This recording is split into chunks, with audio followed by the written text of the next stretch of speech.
আমাদের এখানে স্কুলের যে পরিবেশ, সেই পরিবেশটাই নাই এখানে মূলত।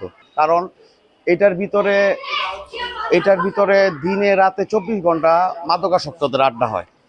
তো আপনার বাম দিকে বাচ্চারা ক্লাস করতেছে, ডান দিকে এদিকে মাদকাসক্তদের আড্ডা চলতেছে। তাহলে বাচ্চারা পড়ালেখা করতেছে নাকি অন্য কিছু শিখতেছে? শুরুতেই আমরা ওদের দিতে পারতাছি না।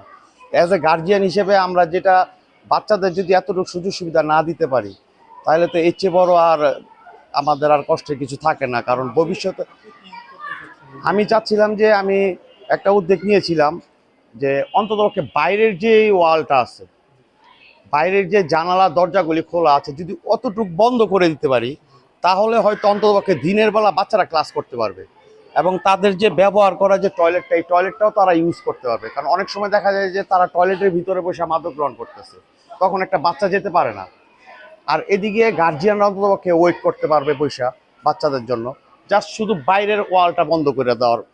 তো এই জন্য আমি চেষ্টা করছিলাম। পরে আমাকে অনেকে বলে যে এটা তো ডিসি অফিসের আন্ডারে আছে, ওনাদের পারমিশন ছাড়া এটা করা যাবে না। তো আমি ডিসি অফিসে আমি খুব শীঘ্রই এটা অ্যাপ্লিকেশন করব যে অন্ততপক্ষে আমাকে এতটুকু পারমিশন দেওয়া হোক, বাইরের ওয়ালটা বন্ধ করে ক্লাস চলাকালীন অবস্থায় পরিবেশটা তৈরি করে দাও। আসসালামু আলাইকুম, আমার নাম সিয়াম, ক্লাস 5-এ পড়ি। এই যে কয়টা মানুষ আছে এনে কি জানি খায় বয়া বয়া, আর এই যে অনেক ঝালায়।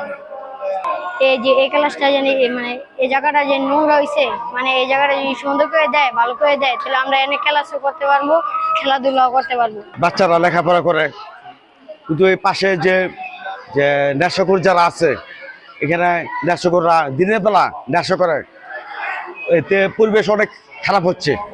কিন্তু এটা নেশা করে এটা জিম্মি করে আসছে।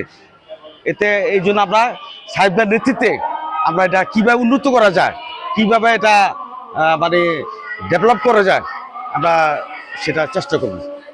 সরকার যাতে আমাদের এটা সুযোগ করে দেয়, আমরা ডিসি মহোদয়ের দৃষ্টি আকর্ষণ করছি।